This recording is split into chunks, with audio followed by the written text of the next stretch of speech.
রানার kite প্লাসের gear shifting নিয়ে অনেকেই মানে কমপ্লেন করেন, আবার অনেকেই কনফিউশনে থাকেন যে আসলে এটার গিয়ার শিফটিংটা কীরকম হবে। একটা সিম্পল বিষয় হচ্ছে, যারা মোটরসাইকেল চালান বিশেষ করে তারা এই বিষয়টা ভালো বলতে পারবেন।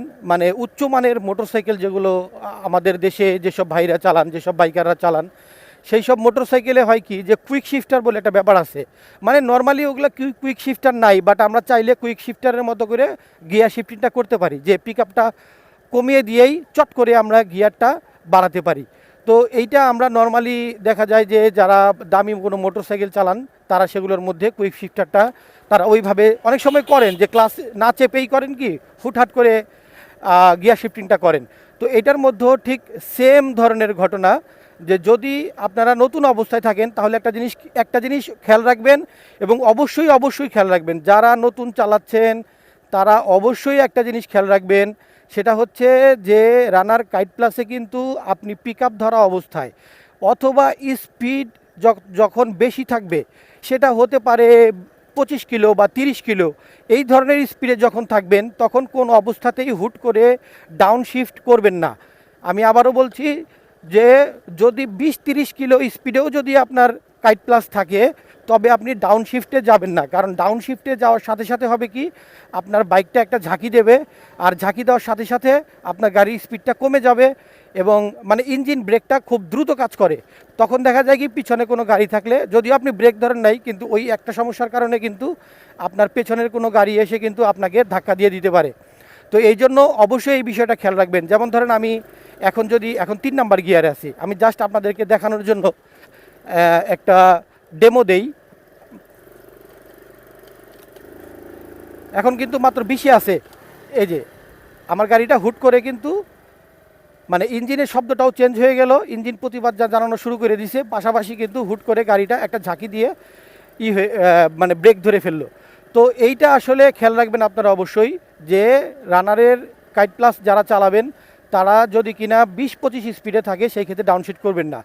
আপনি ডাউনশিফট করার সময়, যে এখন আমি স্পিড ব্রেকারে যাচ্ছি, এখন আপনি ডাউনশিফট করেন, যদিও থামানোর দরকার নাই, এটা আমার থেমে গেছিলো। তো আপনি একেবারে একটু মানে যখন নর্মাল স্পিডে থাকবে তখন আপনি এটার এই যে আমি গিয়ারটা চেঞ্জ করলাম, একে চলে আসছে, আপনারা ইন্ডিকেটারে হয়তো দেখতে পারতেছেন যে আবার আমি যদি বাড়াই তাহলে পিক আপটা কমিয়ে দিয়েই, পিক আপটা জাস্ট এইভাবে কমিয়ে দিয়েই আপনি সাথে সাথে আপনাকে গিয়ার শিফট করতে হবে, আপনি ওপর দিকে গিয়ারটা বাড়াবেন। আমি আবারও আপনাদেরকে দেখাচ্ছি যে আপনি জাস্ট আপনার এই যে ডান হাতের, আপনারা যদি দেখতে পারতেছেন কি না, যদিও ক্যামেরাটা আমার মানে চিন মাউন্টে লাগানো, আমি আসলে বুঝতে পারতেছি না। তো আপনি জাস্ট এই যে বাড়ালাম, আবার আবার বাড়ালাম, আবার যদি আপনি কমাতে চান তাহলে আপনাকে মানে নর্মালি এইভাবে, আর আপনাকে হুট করে থ্রটল না কমিয়ে আপনি নর্মালি, এটা তো কমানোই থাকবে, যখন স্পিড যখন কম থাকবে তখন আপনি এক এক করে আপনি নামাতে পারবেন। এই যে আমি নামিয়ে দিলাম, আবার নেমে চলে আসলো, 3-2-1 চলে আসলো।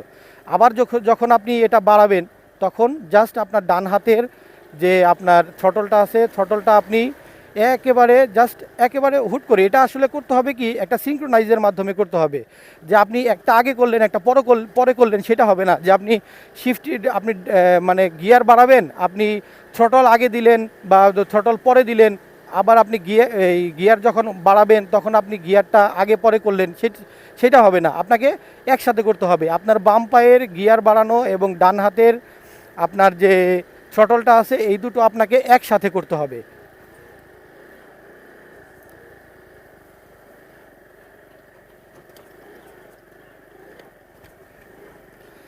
এখন আমি 1 নাম্বার গিয়ারে আছি, আপনারা একটু খেয়াল করুন, আমি হুট করে আমার ডান হাতের থ্রটলটা আমি কমিয়ে দিয়েই সাথে সাথে দিব। তো প্রথম দিকে যারা থাকবেন তারা একটু আস্তে আস্তে ট্রাই করলে এটা হয়ে যাবে। যেমন এখন 2 নাম্বারে চলে গেল, আবার যখন আপনি 3 নাম্বারে যাবেন তখন আপনি আবার জাস্ট এটা আপনাকে মানে 2-1 বার আপনি করতে হবে কি, যে আপনার এটা অভ্যাসে পরিণত হয়ে যাবে। কিন্তু আমি আবারও বলছি যে এখন যেমন আমি প্রায় 30-এর ওপরে আছি স্পিডে, আমার যদিও এটা মানে অ্যানালগ মিটার, কিন্তু যা দেখাচ্ছে এতে আমি প্রায় 30-এর মতো আছি। এখন যদি আমি এটা ডাউনশিফট করি হুট করে, তাহলে আমার গাড়িটা ঝাঁকি দিয়ে এটা ব্রেক করে ফেলবে, ইঞ্জিন ব্রেকটা ধরে ফেলবে। তো ওই সময় দুর্ঘটনা হওয়ার সম্ভাবনা থাকে। তো এই জন্য আপনারা অবশ্যই প্রথম যারা চালাবেন তারা একটু আস্তে ধীরে চালাবেন, তাড়াহুড়ার কিছু নাই। গাড়িটা তো আপনি কিনেছেন চালানোর জন্য, সো এখন আপনি হুট করে এটার মধ্যে মানে আপনার সব যে মেধা আছে সব ইমপ্লিমেন্ট করার চেষ্টা না করাটাই ভালো। এখন আমি 3 নাম্বার গিয়ার আছি, আমি 4 নাম্বার গিয়ারে যাব। আমি জাস্ট আমার ডান হাতের থটলটাকে যখনই আমি কমিয়ে দেব তখনই আমি আমার বাম পাটাকে আমি আমার গিয়ারে দিয়ে আমি গিয়ারটাকে বাড়াবো, ব্যাস 4 নাম্বারে চলে গেল। তো এই হচ্ছে জাস্ট মানে এটা হচ্ছে একটা সিম্পল রুল যে আপনি যখন গিয়ার বাড়াবেন তখন আপনি থ্রটলটা হুট করে কমিয়ে সাথে সাথে আপনি ওই মুহূর্তে যে মুহূর্তে আপনি আপনার থ্রটলটা আপনি কমিয়ে দেবেন ওই মুহূর্তে আপনি আপনার যে গিয়ার আছে সেটাকে আপনি বাড়াবেন। আর যখন আপনি গিয়ারটা কমাবেন তখন অবশ্যই খেয়াল রাখবেন তখন যেন স্পিড অবশ্যই 20-এর নিচে থাকে, নয়তো যদি আরও স্পিড থাকে সেই ক্ষেত্রে তো আরও জোরে ঝাঁকি লাগবে এবং তখন দেখা যাবে যে কোনো ভেজা বা কাদা বালুর মধ্যে থাকলে তখন অ্যাক্সিডেন্ট হওয়ার একটা পসিবিলিটি থাকে। তো এই জন্য অবশ্যই আপনারা যখন গিয়ার কমাবেন তখন আপনারা অবশ্যই স্পিডটা যেন কম থাকে, আর যখন বাড়াবেন তখন আপনারা খেয়াল রাখবেন যাতে দুইটা জিনিস একসাথে হয়, গিয়ার বাড়ানো এবং আপনার যে থ্রটল রেসপন্স, এই দুইটা যেন আপনি অবশ্যই একই সাথে করার চেষ্টা করবেন। আগে পরে হলে আবার হবে না, সেই ক্ষেত্রে দেখা যাবে যে আপনার গিয়ার বক্সটা আটকে থাকবে। হ্যাঁ, এটা ঠিক যে যদি এমন হয় যে আপনি গিয়ার এখন আমার স্পিড কম আছে এখনও কিন্তু আমি বাড়াতে পারি। যদি আমি ধরেন এখন আমি স্পিডে আসি হচ্ছে 25-এর মতো, এখন আমি আমার গিয়ারটা বাড়াবো কিন্তু আমি থ্রটলটাকে আমি কমাবো না, মানে আমি আমার ডান হাতে থ্রটল ধরা আছে যেভাবে ওইভাবেই থাকবে। এই ক্ষেত্রেও কিন্তু আমি গিয়ার কিন্তু আমি চেঞ্জ করতে পারবো, কিন্তু সেই ক্ষেত্রে যেটা হবে সেটা হচ্ছে যে আমার দ্রুত আমার গিয়ার বক্সটা নষ্ট হয়ে যাওয়ার সম্ভাবনা থাকবে। যেমন এখন আমার এই অবস্থাতে আছে, আমি আমার যে থ্রটল আছে সেটাকে আমি কমাবো না বাড়াবো না, আমি আমার গিয়ারটাকে চেঞ্জ করব, দেখি কি হয়। গিয়ার কিন্তু চেঞ্জ হয়ে গেছে, আমি কিন্তু একটুও আমার ডান হাতে কিন্তু থ্রটলটাকে কোনো বাড়ানো কমানো কিছুই করি নেই, কিন্তু গিয়ার কিন্তু শিফটিং হয়ে গেছে। তো এই সব ক্ষেত্রে হয় কি যে আপনি যদি এটাকে ওই স্পিডেই রাখেন, আপনার ইঞ্জিনের যে আপনার ইঞ্জিনের যে সিঙ্ক্রোনাইজেশন, ইঞ্জিনের সাথে গিয়ার বক্সের যে সিঙ্ক্রোনাইজেশন, এই সিঙ্ক্রোনাইজেশনের মধ্যে না রেখেই আমি কি করলাম, আমি গিয়ারটা আমি চেঞ্জ করে ফেললাম। এতে দেখা যাবে যে হ্যাঁ, আপনি গিয়ার তো চেঞ্জ করতে পারতেছেন, আপনি গিয়ার বাড়াতে পারতেছেন। যেমন এখন আমি 3-এ আসি, আমি চাইলে এখন আবার 4-এও নিতে পারি, এই যে আমি 4-এও নিয়ে গেলাম, বাট আমি কিন্তু থ্রটলের উপরে কোনো ধরনের কোনো মুভ করি নাই। কিন্তু এই সব ক্ষেত্রে হয় কি যে ধীরে ধীরে লম্বা সময় পরে গিয়ে দেখা যাবে আপনার গিয়ার বক্সটা নষ্ট হয়ে যাওয়ার সম্ভাবনা থাকবে। এই দুটোকে আসলে আপনাকে একই সাথে করতে হবে, সিঙ্ক্রোনাইজেশন থাকতে হবে এই দুটোর মধ্যে, যাতে দুটোর মধ্যে কোনো ধরনের তাল কেটে না যায়, এই দুজনের মধ্যে যেন তালমিল থাকে। ওইভাবে যদি আপনি চালান তাহলে আমি যেমন 30,000 কিলো এখন চালাইছি, হয়তো ইনশাল্লাহ আরও 30,000 কিলো চালাবো। এটা এখন অলরেডি 5 বছরের উপরে হয়ে গেছে, 5.5 বছর, হয়তো আরও 5 বছর চালাবো যদি বিক্রি না করা হয়। তো সেজন্য প্রত্যেকটা পার্টসের সাথে সিঙ্ক্রোনাইজেশনটা অনেক জরুরি।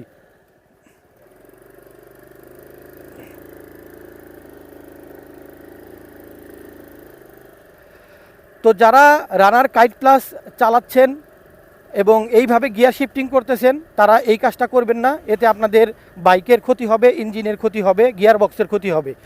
আর যারা নতুন কিনবেন তারা এই বিষয়গুলো একটু খেয়াল রাখবেন যে আপনি যখন গিয়ার কমাবেন তখন অবশ্যই আপনাকে স্পিড কম রাখতে হবে, আর যদি আপনি গিয়ার বাড়াতে চান তখন আপনি আপনার থ্রটলটাকে জাস্ট কমিয়ে দিয়েই আপনি বাড়াতে পারবেন। দুইটা একই সাথে করবেন যাতে দুটোর মধ্যে তাল মিল থাকে। আর যদি আপনি স্পিড বাড়ানো অবস্থায় যদি গিয়ার ডাউন শিফটে যান, সেই ক্ষেত্রে আপনার খুব দ্রুত গিয়ার বক্সটা নষ্ট হয়ে যাবে এবং অ্যাক্সিডেন্ট হওয়ার একটা পসিবিলিটি থাকবে। তো আজকের মতো এই পর্যন্তই। যদি এর বাইরে আপনাদের কিছু জানার থাকে তাহলে অবশ্যই আপনারা কমেন্ট বক্সে লিখে জানাবেন, আর আমি পরবর্তীতে সেই সব পয়েন্টগুলো ইনশাল্লাহ আমার কোনো ভিডিওতে আমি তুলে ধরার চেষ্টা করব। আজকের মতো এই পর্যন্তই। ভালো থাকবেন, সুস্থ থাকবেন, আল্লাহ হাফেজ।